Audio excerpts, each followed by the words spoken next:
총 6장으로 되어 있기도 하고 그 전체적인 그 흐름이 있기 때문에 5번째 시간을 오늘 할 텐데요. 정리를 잠깐 또 해보도록 하겠습니다. 첫 번째 1장에서 이 하나님의 나라, 하나님의 교회가 이렇게 예정되어 있다 이런 표현을 했습니다. 하나님의 계획이었다. 예정이란 말은 계획이었다는 뜻이죠. 이게 사람의 뜻이 아니라 하나님의 천지 창조할 때부터 계획이 바로 하나님의 가족을 만드는 것이었다라는 이야기를 했습니다. 그리고 그 하나님의 가족이 될 사람들을 위해서 그 이방인들이었다가 그 제자가 된 크리스찬이 된 그 사람들을 위해서 바울이 그들의 축복의 기도를 해주고 있는데 바로 무엇이었는지 그들의 이방 삶과 반대되는 삶, 그래서 겉사람이 아니라 속사람을 강건하게 해주기를 원했습니다. 그들의 포커스가 속사람이 강건해지는 것에 가기를 원했고요. 또 하나는 믿음으로 주님과 함께 걷기를 원했습니다. 그냥 눈에 보이는 형상에 기도하고 눈에 보이는 결과에 집착하는 삶이 아니라 어떤 이렇게 만질 수 있는 형상에 집착하는 것이 아니라 눈에 보이지는 않는 하나님과 믿음으로 영적으로 교제하는 것이 중요하다는 것을 알려주었습니다. 그리고 또한 하나님 말씀을 그냥 예배만 드리고 끝나는 것이 아니라 실천하는 걸 통해서 하나님께서 이걸 해봐라 저거 해봐라 하는 이야기를 실제 경험하는 걸 통해서 이거구나, 하나님 말씀이 이걸 하라는 거였구나를 깨달을 뿐만 아니라 그걸 깨달으면서 하나님이 이걸 좋아하시는 걸 보니 하나님이 이렇게 선하신 분이구나, 하나님은 이렇게 의로운 걸 좋아하시는구나, 하나님은 악한 걸 싫어하시는구나, 하나님은 깨끗한 마음으로 이성을 바라보는 그 눈을 좋아하시는구나, 이런저런 것들을 깨닫기를 원한다라고 바울의 기도를 통해서 그들에게 하나님과 어떻게 교제를 만들어 가야 하는지를 가르쳐 주었습니다. 그리고 나서 다시 바울이 무엇을 이야기하는지, 하나님의 가족이 된다는 것은 그것은 하나님의 계획이었고 하나님의 그 뜻으로 이렇게 유대인뿐이 아니라 이방인들에게까지 전달이 되는 것이었다면, 그렇다면 그 하나님의 가족이 된다라고 하는 것은 어떤 걸 의미하는지에 대한 이야기를 했습니다. 무엇을 얘기했는지, 그 옛날 삶의 방식이 아니라 새로운 삶의 방식을 찾아가는 것이다 라고 이야기를 했고, 그것이 무엇인지 음란한 마음을 버리는 것, 또 도둑질하는 마음을 버리는 것, 탐욕의 마음을 버리는 것, 바로 영적인 그런 삶을 사는 것에 대한 이야기를 했고, 시대를 분별하고 또 영적인 지혜를 얻어서 이 세상의 방법이 아닌 하나님의 방법이 진정 우리의 삶을 변화시킬 수 있는, 그리고 하나님 나라의 하나님 교회의 그 원리가 바로 영적인 지혜다라는 것을 알아야 한다라고 이야기를 했습니다. 그런데 그것은 세상의 방법처럼 그냥 나의 공부, 지식, 학벌 아니면 재산 이런 걸로 되는 것이 아니라 오직 하나님의 영으로 가능하기 때문에 성경 말씀을 보고 기도하는 그러한 삶을 통해서 하나님께 구하고, 우리도 노력하지만 하나님께 구해서 하나님이 은혜로 그것을 허락하실 때 우리가 그 삶을 경험하고 얻을 수 있다라고 이야기를 했습니다. 그것이 바로 성령이 충만한 삶의 모습인 것이죠. 성령이 없이 살게 되면 언젠간 분명히 지치게 돼 있습니다. 내 힘으로 하니까요. 그리고 분명히 그것이 잘 안 될 때, 내 힘으로 안 될 때 원망하게 되거나 아니면 좌절하게 되기 때문에 하나님의 영을 의지하면서 이 일을 해나가는 것은 우리가 지속적으로 끝까지 그 길을 갈 수 있는 중요한 키라는 것이죠. 또한 성령은 죄가 있는 곳에는 영향력을 행사할 수 없습니다. 성령은 죄를 너무너무 싫어합니다. 빛이 어둠과 같이 있을 수 없는 것처럼, 그렇기 때문에 우리 삶에 죄를 없애야만 하고, 죄가 생길 수 있다면 그것을 하나님이 알려주신 방법으로 우리가 제거하고, 예수 그리스도의 십자가의 힘으로 제거하고, 다시금 우리 영 안에 하나님의 영이 활동할 수 있도록 우리를 내어놓는 것, 성령님 앞에 내어놓는 삶을 살아야 한다라고 이야기를 했습니다. 그래서 이것이 지난주에 보았던 하나님 나라의 구성원으로서 사는 그런 새로운 사람, 새로운 인류, 새로운 종족, 새로운 그러한 민족이 되는, 새로운 백성이 되는 그런 개인적인 영역에서의 이야기였다면, 바울은 개인적인 영역만 이야기하는 게 아니라 관계의 영역에서도 차원이 다른 그런 사람이 된다라는 것을 이야기합니다. 그러기에 오늘 같이 나누고 싶은 것은 바로 하나님 가족 구성원으로서의 새 사람 되기 두 번째의 주제인데요. 첫 번째가 개인적인 그런 부분이었다면 두 번째는 관계 속에서 이것을 어떻게 적용할 것인가 라는 이야기가 됩니다. 그래서 오늘 같이 볼 구절은 4장 15절에서 16절이고요. 5장의 내용이 본문의 내용이 될 것입니다. 그래서 지난주에 봤던 그 구절이 4장 23절에서 24절 이었다면 오늘은 4장 15절에서 16절입니다. 지난주에 봤던 구절 잠깐 한번 제가 읽으면서 한번 더듬어 보시고요. 그 다음에 이것이 개인적인 부분이라면 오늘 같이 나눌 부분은 관계의 측면에서 이야기하는 것이다 라는 관점을 가지고 보시면 좋을 것 같습니다. 지난주에 했던 구절은 옛사람을 벗어버리고 마음과 정신이 새롭게 되어 하나님의 모습대로 의와 진리의 거룩함으로 창조된 새 사람이 되십시오 라고 이야기를 했습니다. 바로 개인적으로 마음과 정신이 새롭게 되고 그 다음에 자기의 안에 있는 하나님의 원래의 모습을 회복할 수 있는 비결, 그것을 통해서 하나님의 창조한 그 새 사람이 되는 것에 대한 이야기였다면 오늘 같이 나눌 구절은 15절, 16절입니다. 이 구절을 한번 같이 읽어보도록 하겠습니다. 시작. 오히려 우리는 사랑으로 진리를 말하며 모든 일의 머리 되신 그리스도를 닮아가야 합니다. 그리스도의 지도를 통하여 온 몸이 완전하게 서로 조화되고 각 지체가 그 기능대로 다른 지체를 도와서 온 몸이 건강하게 자라고 사랑으로 그 몸을 세우게 되는 것입니다. 아멘. 자, 이 부분에서는 새 사람이 되는 것, 그리스도를 닮아가는 삶, 바로 그것이 새 사람이 되는 일이라면 그것은 어떻게 관계 속에서 이루어질 것인가? 한 사람 한 사람의 개인적인 삶에서 뿐만 아니라 그 사람들이 모인 그 공동체, 관계 속에서 이루어지는데 그것을 어떻게 표현하고 있는지 온몸이 서로 조화된다라고 이야기를 하고 있습니다. 새로운 사람이 된 하나님의 형상을 닮은 새로운 사람이 된 사람들이 모인 그 교회는 어떻게 되는지 서로 돕고 서로 조화를 이룰 수 있게 된다라고 이야기를 하고 있습니다. 그리고 또한 그 지체들은 그냥 각자 따로 혼자 노는 것이 아니라 어떻게 하는지 그 기능대로 자기의 기능을 사용해서 다른 지체를 도와서 서로 도와서 온몸이 건강하게 자라고 사랑으로 그 몸을 세우게 된다라고 이야기를 하고 있습니다. 바로 하나님의 나라는 그냥 혼자 잘 낳고 혼자 생활하고 끝나는 게 아니라 서로 돕고 서로 세워주고 하는 그 관계 속에서 아름답게 자라나는 것을 지금 보여주고 있습니다.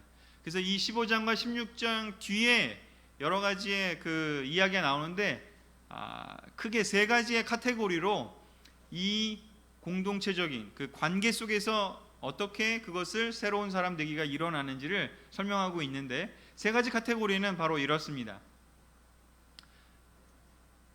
바로 이 부분인데요. 첫 번째 나오는 것이 무엇인지 부부관계에 대한 이야기가 5장 그 뒷부분에 나오기 시작을 합니다.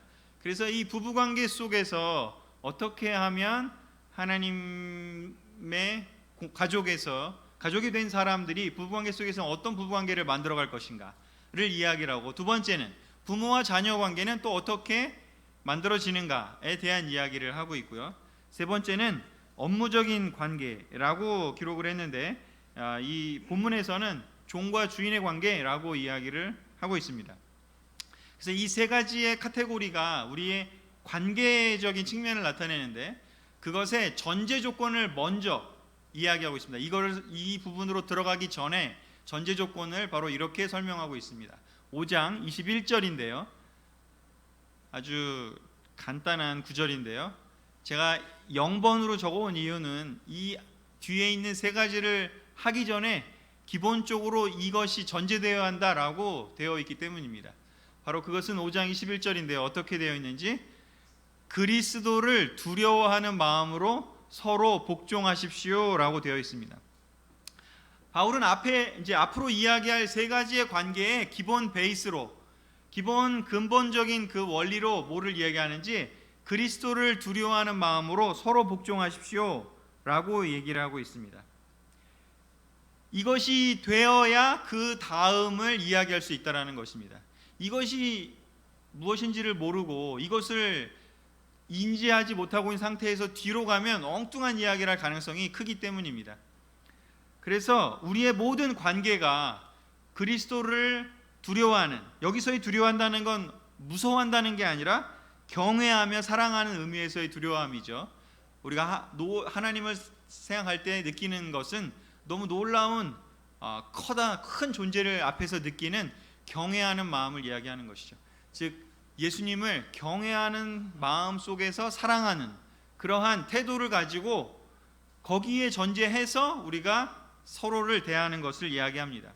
예수님이 없는 상태에서의 서로 관계는 분명히 한계가 있을 수밖에 없습니다. 그리고 하나님의 나라에 들어오기 전의 관계는 그냥 예수님 없이 그냥 그 서로의 관계였겠죠.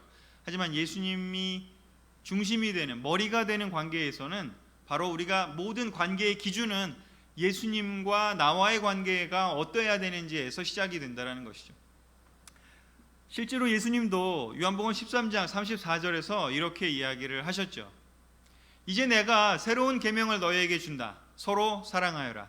내가 너희를 사랑한 것처럼 너희도 서로 사랑하여라. 너희가 서로 사랑하면 모든 사람들이 그것을 보고 너희가 내 제자라는 것을 알게 될 것이다. 여기서도 이야기합니다. 예수님이 사람들에게 그냥 너희네들 사랑해라 그렇게 얘기했다면 아마도 다른 세상에 있는 다른 가르침과 큰 차이가 없었을 것입니다. 다른 많은 종교들도 서로 사랑해야 될 걸 이야기하고요. 또 세상의 많은 좋은 가르침들도 서로 사랑하라는 이야기를 합니다. 그러나 예수님의 가르침의 특별한 것은 내가 너희를 사랑한 것처럼 이 기준이 존재한다는 것이죠. 예수님이 사랑한 것처럼 우리가 사랑하기 위한 그 기준이 있기에 이 하나님 나라 안에서의 관계는 특별한 것이죠. 그래서 이것이 우리의 기준이 되어야 돼요. 물론 이걸 못한다고 해서 우리가 실패한 사람이고 우리가 무너지는 사람이 되는 것은 절대 아니죠. 왜냐? 예수님처럼 사랑하려고 하는 건 목표가 되는 것이지 지향점이지 그게 채점의 기준이 되는 건 아니죠. 그래서 그 부분을 잘 이해를 하고 우리가 이 부분을 같이 봤으면 좋겠습니다. 교회에 오는 것은 유익이 많습니다. 예수님의 제자가 되는 것은 유익이 많습니다. 그런데 바로 이 근본이 변경되면 그 유익은 아무 소용이 없습니다. 머리가 바뀌면 다른 존재가 아니겠습니까? 너무 극단적인 비유지만 그래서 분명히 한 거는 예수님을 머리라고 했기 때문에 우리가 예수님의 머리가 아닌 다른 게 머리가 돼버리면 그 몸은 교회가 될 수도 없고 그 존재는 하나님이 계획한 그러한 하나님의 가족이 될 수가 없는 것이죠. 자, 그래서 첫 번째 부부관계에 대한 이야기를 먼저 하기 위해서 우리의 요즘의 상황을 좀 통계를 통해서 한번 살펴보도록 하겠습니다. 남편과 아내의 관계, 부부관계에 대한 이야기인데요. 2018년도 통계청 자료를 좀 제가 이렇게 검색을 해봤는데 작년 거는 아직 많은 데이터가 아직 없더라고요. 그래서 2018년까지 나온 자료를 보니까 이런 그래프로 파란 그래프는 혼인 비율이고요. 빨간 그래프는 이제 이혼 비율인데 여기에 숫자로 나와 있는 거는 인구 1000명당 혼인 및 이혼 건수입니다. 그래서 지금 전체적으로 혼인이 줄어들고 있고요. 이혼이 늘고 있는 추세인 거를 우리가 볼 수 있고 또 하나는 그 숫자를 봤을 때는 혼인을 1000명당 5명이 한다는 것이죠. 굉장히 적은 숫자죠. 1000명당 5명이 혼인한답니다. 그런데 그 중에 2.1명이 이혼한답니다. 그럼 거의 5명 중에 2명은 이혼하는 거죠. 지금 이게 우리나라의 현실입니다. 이만큼 남편과 아내 관계를 시작하는 것도 어렵고 또 유지하는 건 더 어렵다라는 것을 이 통계 자료를 보면서 알 수 있습니다.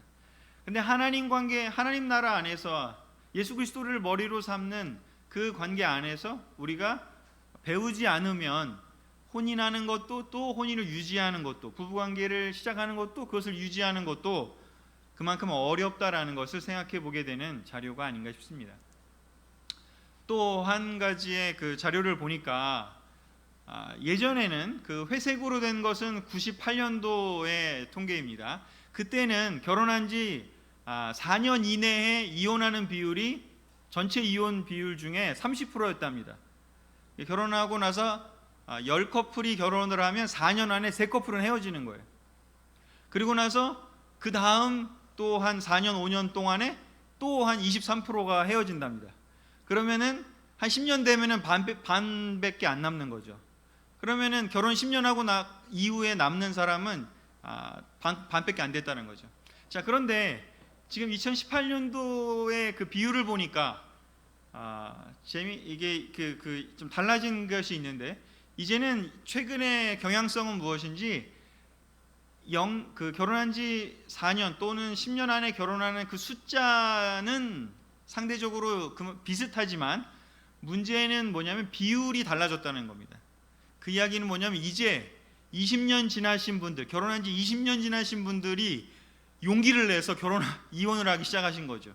그 전까지는 어떻게 보면 참고 계셨는데 이제 사회가 변하고 이러면서 20년이 지나신 분들도 이제 결혼을 끝내겠다, 이혼하겠다, 그러한 데이터가 좀 늘어나고 있다라는 것입니다. 자, 이것이 지금 요즘의 우리의 사회입니다. 그만큼 결혼하기도 어렵고 유지하기도 어려운 것이, 또 이혼의 그 원인을 뭘로 보니까 50%가 성격 차이라고 합니다. 그렇다 그러면 저는 궁금한 게 있습니다. 그러면 결혼하기 전에는 성격이 잘 맞았는데 결혼하고 나서 성격이 안 맞아서 이혼하는 것인가? 연애할 때는 도대체 성격이 왜 잘 맞았다가 결혼하고 성격이 갑자기 안 맞게 되는 것인가? 궁금한 부분이 생기는 것이죠. 어쩌면 이것은 명분으로 그냥 이야기하기 쉬우니까 이렇게 대답하지 않았나 싶습니다. 이것이 제일 큰 이유라고 이야기하고요. 얼마나 결혼을 하는 것도 어렵지만 그냥 쉽게 이혼하는지도 또 이 부분 통해서 볼 수가 있습니다. 그 다음에 경제적인 문제, 가족과의 불화, 배우자의 부정, 이거는 뭐 바람폈다 뭐 이런 뜻 같고요. 그 다음에 정신적, 지적 학대 뭐 이런 것까지 있고 기타 이유들이 있습니다. 우리 특별히 지금 이 레슨을 함께 듣고 있는 뭐 싱글 캠퍼스, 또 그 다음에 아직 결혼하지 않으신 분들이 계시다면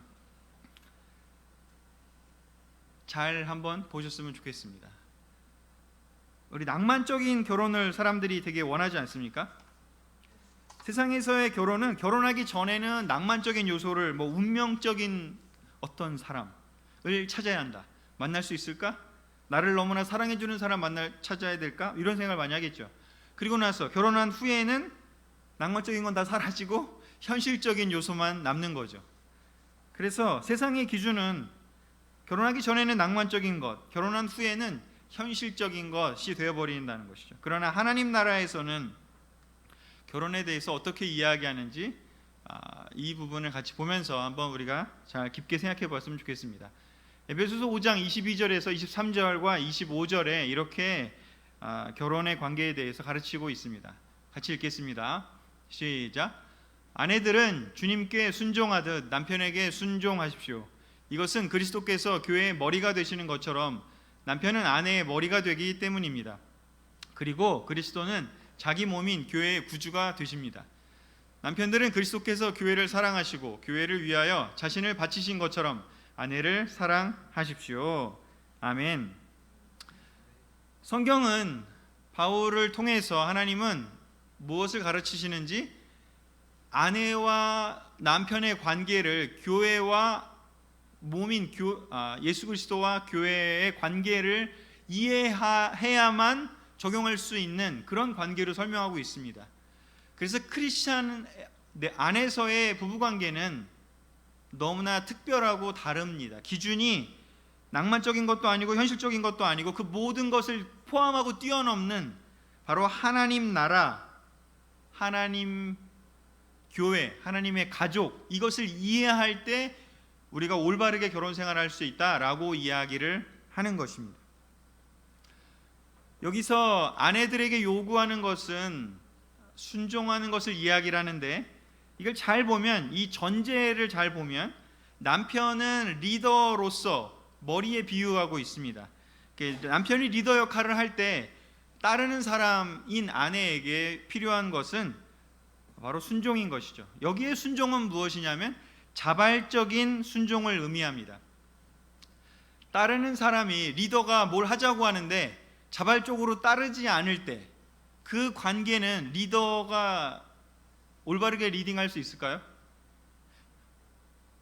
저희 팀들이나 제 아이들하고 이야기할 때 학교에서 뭐 조모임하거나 발표하거나 뭐 대학생들하고도 이야기할 때 느낀 거지만 뭔가 같이 활동을 하는데 리더가 뭘 하자고 그러는데 다들 안 하고 그냥 하면 너무 억울하고 너무 힘들다 이런 얘기를 하는 경우들이 많이 보게 됩니다.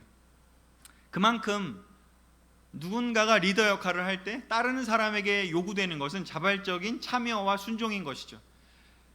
여기서의 순종이라는 것은 자발적인 참여라는 말이 더 적합하지 않을까 싶습니다.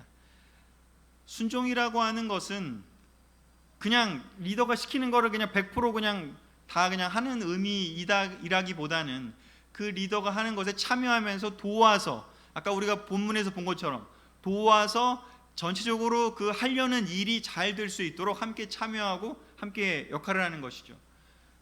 머리와 몸은 뗄래야 뗄 수가 없습니다. 머리는 건강한데 몸이 건강하지 않다, 병들었다, 가능할까요? 불가능하죠. 마찬가지로요. 반대도 마찬가지인 것입니다. 그것처럼 남편과 아내의 관계가 바로 몸과 머리의 관계라면 이것은 뗄래야 뗄 수 없는 관계를 뜻합니다. 분리될 수 없는, 연결되어 있다는 것입니다. 감정적으로도 연결되어 있고 또 공동 운명체라는 것을 뜻한다는 것이죠. 그래서 크리스찬 부부관계는 바로 예수 그리스도와 교회의 관계를 먼저 잘 배워서 이 부부관계를 맺을 때 비로소 올바르게 이 관계를 유지할 뿐만 아니라 아름답게 만들어갈 수 있다라는 것이죠. 이 부분을 잘 기억을 해 두시고 다음 단계로 넘어가도록 하겠습니다. 두 번째는 부모와 자녀의 관계입니다. 이것도 약간 통계를 좀 보려고 하는데요. 아동학대의 사례에 있어서 계속해서 너무 증가하고 있는 추세에 있음을 볼 수가 있습니다. 그런데 안타깝게도 이 아동학대의 가해자가 77% 정도가 부모라는 측면이 참으로 안타깝고 너무나 가슴 아픈 일이 아닌가라는 생각이 듭니다. 뉴스나 아니면은 어떤 여러 가지 공개되는 자료들을 보면 그런 아동학대 사례들이 드러나게 됩니다. 보면 너무나 아픕니다. 정말 그렇게 돌봄을 받아야 하고 너무나 소중한 관계여야 할 부모 자식 간의 관계가 학대와 폭력이 난무하는 관계가 되었다라는 것이죠. 반대는 어떨까요? 반대의 관계 또한 심각한 상태가 나타날 수 있습니다. 자녀가 부모에게 가하는 정서적, 신체적 폭력 신고 현황을 보여주고 있습니다. 2017년까지 5,000건, 6,000건 이렇게 신고된 건수만 되어 있다고 하고요. 2018년도도 이것은 이제 8월까지만의 자료이기 때문에 아마 12월까지 자료가 더 나온다면 훨씬 더 증가할 것이라고 표시가 되어 있죠. 자, 제가 좀 전에 봤던 거는 아동이 학대당하는 것이고 이번에는 부모가 학대당하는 것입니다. 잘 생각해 보면 두 가지 일이 벌어지는 것에는 비슷한 맥락이 있습니다. 어떤 맥락인지 둘 중에 약자가 당하게 된다는 것입니다. 상대적으로 약할 때 아동이 부모에게 절대적으로 의존 상태에 있을 때, 저항하기 힘들 때 부모에게 학대당하는 경우들이 생긴다는 것이고요. 반대로 그 아이들이 성장하고 자라서 이제 막 힘이 생겨요. 육체적으로도 힘이 생기고 경제적으로도 힘이 생기고, 반대로 부모가 힘이 떨어지고 경제적으로도 약해져. 그러면 이제 상황이 역전되는 일이 생긴다는 것이죠. 오히려 자녀가 부모를, 약한 존재가 된 부모를 오히려 정서적으로나 신체적으로나 폭력을 행사하는 것이죠. 상대적으로 아동학대의 이야기는 더 많이 뉴스화가 되는데 이 자녀가 부모에게 가하는 정서적, 신체적 폭력은 신고 건수, 드러나는 것이 상대적으로 적습니다.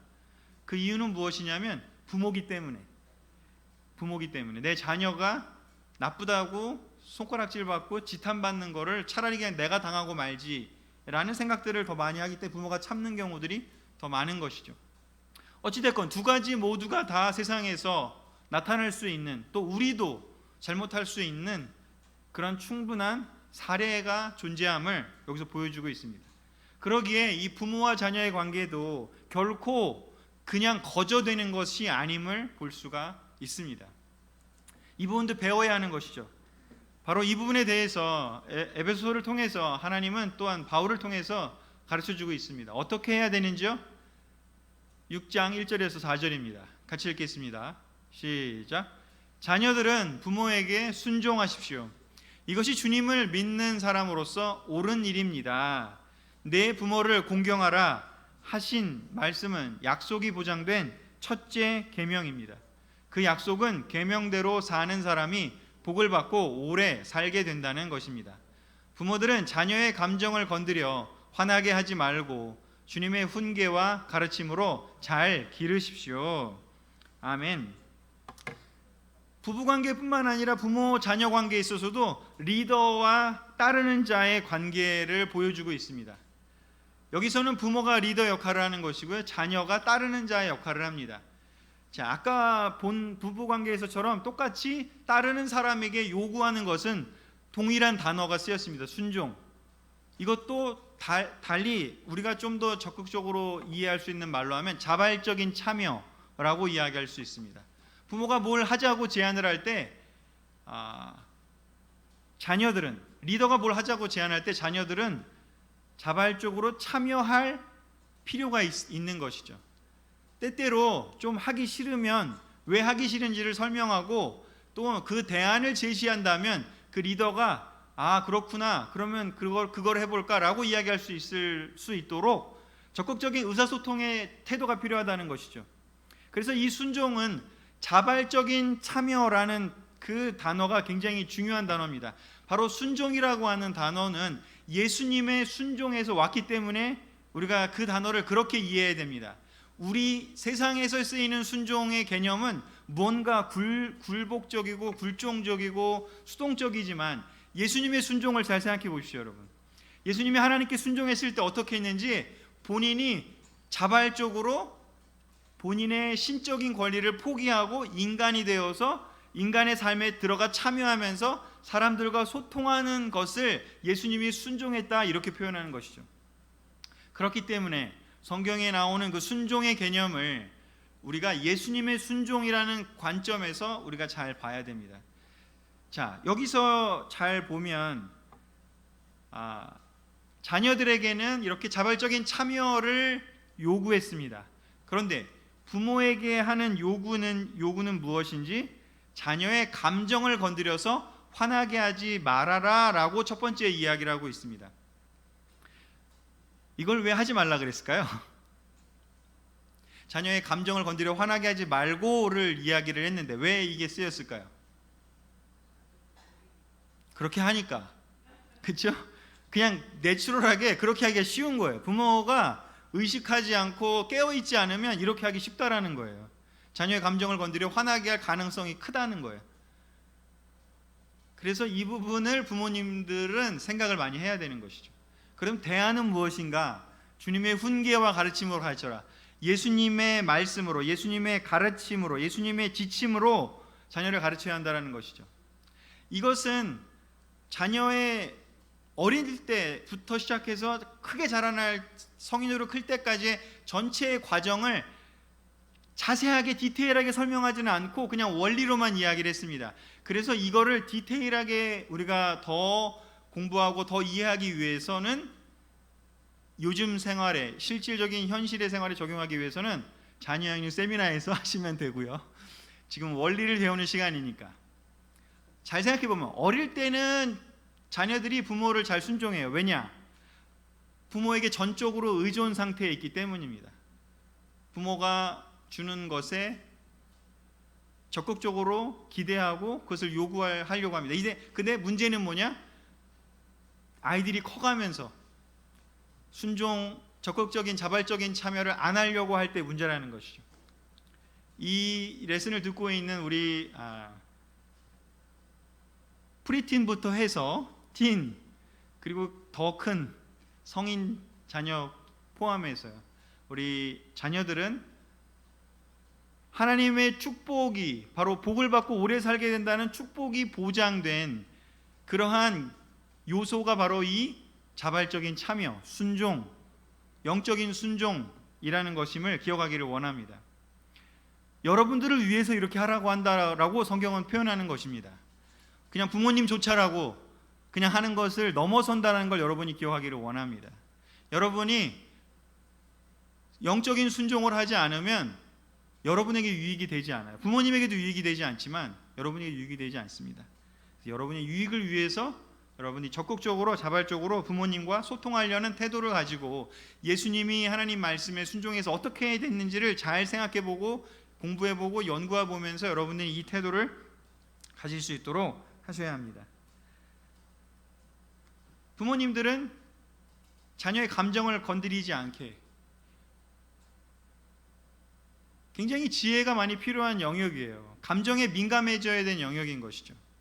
그리고 어릴 때는 그냥 부모님의 생각대로 이야기를 하고 해도 자녀들이 잘 따르겠지만, 시간이 지나면서도 변하지 않으면, 주님의 가르침과 훈계로 아이들을 가르치지 않으면 이제 아이들은 자발적인 순종이 아니라 적극적인 거부를 할 가능성이 커지기 때문에 그 부분에 있어서 변화해 나가야 됨을 보여주고 있습니다. 특별히 이 자녀와의 관계에 있어서는 자녀가 어릴 때는 의존의 관계에서 시작해서 크면서는 독립을 해가는 관계로 가기 때문에 부모와 자식 간의 관계에 있어서의 특별히 중요한 요소는 건강한 독립, 건강한 분리를 이루어내는 것이 너무나 필요합니다. 건강한 분리가 이루어지기 위해서 예수님의 가르침과 지침이 필요한 것이죠. 예수님과 가르침과 지침을 통해서 부모와 자녀는 지속적으로 연결이 되면서 건강하게 분리되면서도 서로 연결되어서 갈 수가 있게 되겠죠. 그러나 그렇게 되지 않으면 두 가지 문제가 생깁니다. 첫 번째는 지나친 의존의 관계가 됩니다. 나이가 들어도 계속 부모에게 의존한다면 그것 또한 문제입니다. 그렇지 않습니까?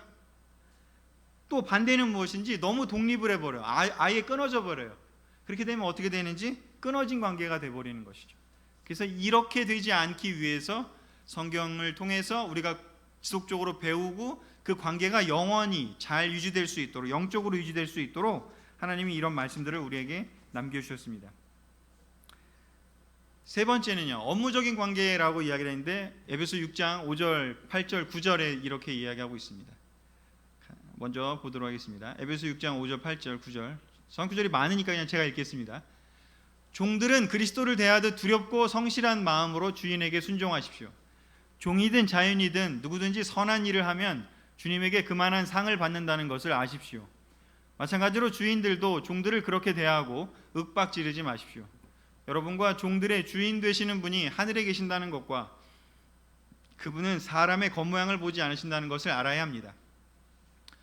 기본적으로 이 내용은 우리 시대에는 사실 적용할 수 없는 이야기예요. 왜냐? 종과 주인의 관계가 더 이상 없기 때문이죠. 노예와 주인의 관계는 없기 때문이죠. 바로 이 구절은 기본적으로 그 당시의 상황을 반영하고 있습니다. 그 당시에는 그 종과 주인이 동시에 예수님의 제자가 되는 케이스가 생겼어요. 사실은 세상과 달리 그 당시에 종은 그냥 주인의 소유물이었어요. 그냥 때려도 되고 그냥 팔아도 되고 그냥 죽여도 사실은 법적으로 아무 문제가 없는 정도로 종의 지위는 아무것도 없는 그런 시대였습니다. 그 시대가 심지어는 1800년대까지도 지속됐던 겁니다. 최근에 미국에서 블랙 라이브스 매터 이러면서 지금 많은 그 흑인들의 그 이야기도 바로 이 이야기와 연장선상에 있습니다. 자, 이 당시에 정말 혁명적인 것은 무엇이었냐면 종도 크리스찬이 되고 주인이 크리스찬이 되었을 때 이 둘의 관계가 평등의 관계가 되었다라고 선포한 것이었어요. 로마 사람들은, 그 다음에 일반적인 사람들은 이해할 수 없는 관계예요. 그게 말이 돼? 얘는 노예고 나는 주인인데 어떻게 이게 평등의 관계야? 라고 이야기를 할 수 있다는 것이죠. 그래서 근본적으로 이 관계에 있어서의 초점은 무엇이었는지 노예 제도를 그냥 그대로 존속해라라는 뜻이 아니라 특별히 주인들에게 이야기한 내용이라고 볼 수 있습니다. 주인들에게 평등을 가르치고 하나님의 형상을 닮은 사람으로 생각하라는 것이죠. 굉장히 혁명적인 내용이고요. 이 이후로도 1800년이라는 긴 시간이 걸려서 수많은 투쟁과 수많은 피 흘림이 있고 난 후에 비로소 있게 된 것이죠. 그리고 실제로 바울은 고린도전서 7장 21절에 그렇게 이야기를 합니다. 종으로 있을 때 부르심 받았습니까? 걱정하지 마십시오. 그러나 자유의 몸이 될 수 있거든 차라리 그 길을 찾으십시오. 즉 자유가 되려면 자유를 찾아라. 즉 노예 제도를 옹호한 것이 절대 아닙니다. 자유인이 되려면 자유를 찾으라, 자유인이 되어라 라고 얘기했던 것이죠. 그리고 특별히 빌레몬서가 이 에베소 6장 5절의 관계를 특별히 설명해 주고 있습니다. 빌레몬과 오네시모의 관계가 바로 그러한 종과 주인의 관계였기 때문인 것이죠. 그래서 그런 관점으로 이해를 하고 그렇다면 지금 우리의 시대에는 어떻게 그럼 적용할 수 있을까? 이 포인트에서 바로 이 포인트에서 이야기하는 것은 무엇인지 여기 나온 것처럼 종이든 자유인이든 누구든지 선한 일을 하면 주님에게 그만한 상을 받는다는 것을 아십시오. 앞에 나온 두 관계도 마찬가지인 것처럼 업무적인 관계에 있어서도 그 초점은 주님이 즉 예수 그리스도가 핵심입니다. 예수 그리스도를 바라보기 때문에 주인의 눈치를 보지 말라는 것이고요. 예수 그리스도를 이해하기 때문에 종에게 함부로 대하지 말라는 것입니다. 예수님께서 이 업무적인 관계에 있어서의 굉장히 중요한 포인트를 빌라도와의 대화를 통해서 우리에게 전해 주셨습니다. 요한복음 19장 10절에서 11절입니다. 빌라도가 나에게 말하지 않을 셈이냐? 내게는 너를 놓아줄 권한도 있고 십자가에 못 박을 권한도 있다는 것을 모르느냐 하였다. 자, 우리 시대로 적용하면 어떨까요? 우리가 직장에서 업무적인 관계에 있어서 가불의 관계가 많이 있겠죠. 업무적인 관계다 보니까 상사일 수도 있고 거래처일 수도 있고 뭐 많은 여러 가지 관계들이 있겠죠. 그런 업무적인 관계에 있었을 때 사람들이 얘기할 수 있습니다. 내가 당신에게 권한을 행사할 수 있다. 그들은 어쩌면 그 권한을 가지고 이야기를 할 수 있을지 모르겠죠. 하지만 그때 예수님은 어떻게 대답하셨는지 하나님이 주시지 않았다면 나를 해할 권한이 너에게 없었을 것이다. 그러므로 나를 너에게 넘겨준 자의 죄는 더 크다. 예수님은 뭘 얘기했는지 거기에 하나님의 자리를 언급을 하고 있습니다. 그 권한이 너가 원래 가져야 할 만한 그런 권한이 아니라 하나님께서 너에게 주셨기 때문에 너에게 그 권한이 있는 것이지 네가 가진 그 권한이 네게 아니야 라고 이야기를 하는 것이죠. 즉 업무적인 관계에 있어서는 기본적으로 우리가 기억해야 될 것은 하나님이 이 관계 속 안에 계시다는 것을 기억하는 겁니다. 직장에서 우리가 조금 어쩌면 상사나 아니면 뭐 어떤 그 갑의 관계에 있는 사람이 우리에게 어려움을 준다 할지라도 제자라면 그리스도의 제자로서 따르는 사람이라면 하나님이 그 안에 있어야 한다는 것을 뜻하고 있습니다. 그리고 또한 그것이 하나님의 뜻에 어긋나는 것을 지시한다면 거부할 것을 또한 이야기하고 있습니다. 예수님이 그렇게 거부했던 것처럼요. 그래서 이 세 가지의 관계의 측면에서 바울이 설명을 에베소에서 하고 있습니다. 자, 근데 모든 관계가 바로 리더와 따르는 자의 관계에 시작하고 있습니다. 부부 관계는 성인으로 만난 두 사람이 서로 좋아서 감정적으로 사랑을 통해서 시작하는 그런 관계를 이야기하고 있고요. 두 번째 관계는 돌봄과 의존의 관계에서 그 다음에 독립의 관계로 발전되는 그러한 부부 관계를 이야기하고 있습니다. 세 번째는 기브 앤 테이크 관계입니다. 아무런 애정도 없고 아무런 돌봄 의존 관계도 없을지 모릅니다. 업무적인 관계는 그냥 기브 앤 테이크 아닙니까? 그래서 적절한 거리감이 존재할 수도 있습니다. 그래서 이 세 가지의 관계를 잘 생각해 보면 우리 시대에 적용할 수 있는 내용이 사실은 굉장히 풍부합니다. 그래서 오늘 같이 배워본 내용을 좀 정리를 한다면 하나님의 가족 구성원으로서 새 사람이 되기 위해서 오늘은 관계 측면에서 같이 배워봤습니다. 바로 그것은 무엇인지 우리는 이 관계에 있어서 온 몸과 머리의 관계로 비유 들어서 이야기를 했습니다. 4장 15절과 16절을 우리가 다시 한번 읽어보면서 우리의 실질적인 우리의 부부관계 또 우리의 부모자녀 관계 또 그리고 업무의 관계에 있어서 우리의 근본적인 기반이 무엇인지를 다시 한번 잘 생각해보고 그리고 실질적으로 어떻게 적용할지를 또한 깊게 생각해보는 시간이 되었으면 좋겠습니다. 우리 4장 15절 16절 다시 한번 읽으면서 음미해보면서 마무리하도록 하겠습니다. 시작. 오히려 우리는 사랑으로 진리를 말하며 모든 일의 머리 되신 그리스도를 닮아가야 합니다. 그리스도의 지도를 통하여 온 몸이 완전하게 서로 조화되고 각 지체가 그 기능대로 다른 지체를 도와서 온 몸이 건강하게 자라고 사랑으로 그 몸을 세우게 되는 것입니다. 아멘. 하나님 나라의 가족 구성원으로 새 사람이 된다면 나만 생각하는 것이 아니라 모든 구성원들이 다 함께 잘 되는 것을, 부부라면 남편은 아내가 잘 되는 것을, 영적으로 성장하고 행복해지는 것을, 또 아내는 마찬가지로 부모 자녀 관계도 마찬가지로 서로가 서로의 영적인 건강을 그리고 전체의 몸이 세워지는 것을 기대하는 것을 우리가 하게 될 수 있다라는 그 이야기를 합니다. 이 부분을 잘 기억하시면서 오늘 말씀을 같이 마치도록 하겠습니다.